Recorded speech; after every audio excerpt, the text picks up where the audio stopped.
My opponent tonight is outgoing president of Planned Parenthood, Cecile Richards. Her brand new memoir is called Making Trouble, Standing Up, Speaking Out, and Finding the Courage to Lead. Guess what? You don't need courage to lead. Just ask Paul Ryan. Cecile Richards, everybody. Hey. Cecile, welcome. Good to see you, Jordan. Good to see you. Yeah. So, Cecile, today is officially your last day as president of Planned Parenthood after 12 years. 12 years, that's right. Did you find Jesus? If so, welcome to the flock. I've been so honored to do this job for 12 years. Planned Parenthood is actually one of the most popular organizations in the country, even according to Fox News. In fact, 1 in 5 women in this country have been to us for health care, and I'm so proud of the work we've done, and I'm ready to make room for somebody else to lead the organization now. Now, you claim that Planned Parenthood is not in the federal budget. That's exactly correct. But then why am I so mad about the federal budget funding Planned Parenthood and abortions? Yeah, so I don't know why you're mad, well, I need an answer. I'm furious. So Planned Parenthood operates like all other healthcare providers in the country. We get reimbursed for preventive services like birth control, which is very popular in America. We do pap smears, we do breast exams, and all of that is reimbursed just like hospitals. Federal funding does not pay for abortion except in very limited circumstances. So we operate like everyone else. Now, I heard it is paid for by the federal. And my uncle sends out this tweet, and he also has an email with a bunch of information and pictures on it. Right.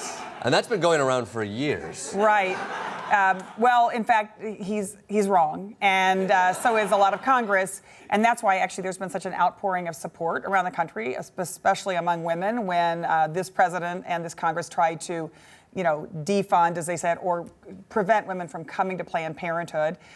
We were able to beat back the efforts to both defund Planned Parenthood and repeal Obamacare, and Planned Parenthood's doors are still open all across the United States of America. Now, you had a meeting with Jared and Ivanka in 2017. That's correct. In this book, you talk a little bit about that. They made you a very good offer, you and Planned Parenthood. What happened? Well, so Ivanka Trump had said she wanted to meet to talk about Planned Parenthood because her father had said he was going to defund us again. And I thought, well, if there is any chance to make my case, I wanted to do that. I did make my husband come with me so that I have a witness. Actually, really, they didn't want to talk too much about Planned Parenthood. Pretty much Jared Kushner said if we would quit providing access to safe and legal abortion, which we will not, then he would actually get more federal funding for Planned Parenthood. And I just said, look, we're not going to trade off women's rights in this country for money. That's just not who we are.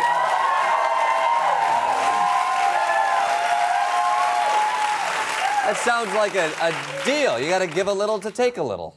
Well, we're not making deals about women's health and women's rights. And actually, Ivanka did say, she said, well, you have to understand my father's pro-life. I said, well, he can have his own opinion, but he can't take away the rights of millions of American women to make their own decisions about their pregnancy. And also, how can he say he's pro-life when he's trying to deport dreamers, take away health care for millions of people in this country, end maternity benefits, all the things that this administration is trying to do? So I just feel like he really needs to rethink what his values are. Well, he's very pro his life. Yeah, that's maybe it. You've said that if members of Congress could get pregnant, a lot of issues would be solved. Don't you think? Well, but I have an issue with that. How are old white men over the age of 50 going to get pregnant? Exactly. It doesn't make any sense.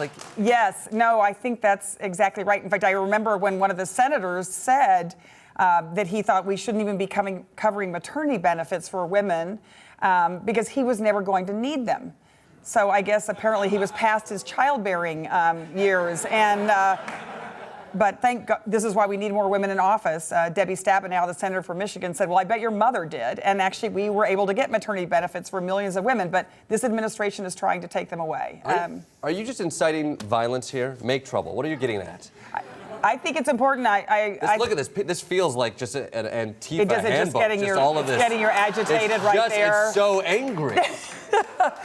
It's right after the election, every day, it seemed like someone stopped me on the street and said, what can I do? I need to do something more. And I decided instead of talking to every single person on the subway, as some people try to do. Don't do that. Yeah, I'm not Trust going to me. do that. Yeah. That I would put it in a book instead. And I hope it's kind of a call to action and a little bit of a memoir.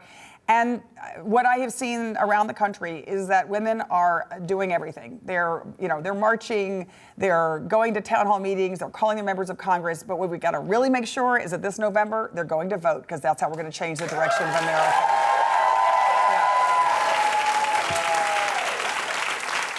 All those women out there, I hear voting in December is much cooler. Tell me something I already know. Well, I think it's maybe just something you need to know is that Planned Parenthood actually now has twice the membership of the National Rifle Association. And so birth control and Planned Parenthood are really popular, so maybe you should switch your allegiances. That's my idea. Those numbers can't be right. It's absolutely right. They can't be right. It's absolutely true. I hope those numbers aren't right. They're right. They're correct. Her new memoir is called Making Trouble. Cecile Richards. The fight continues.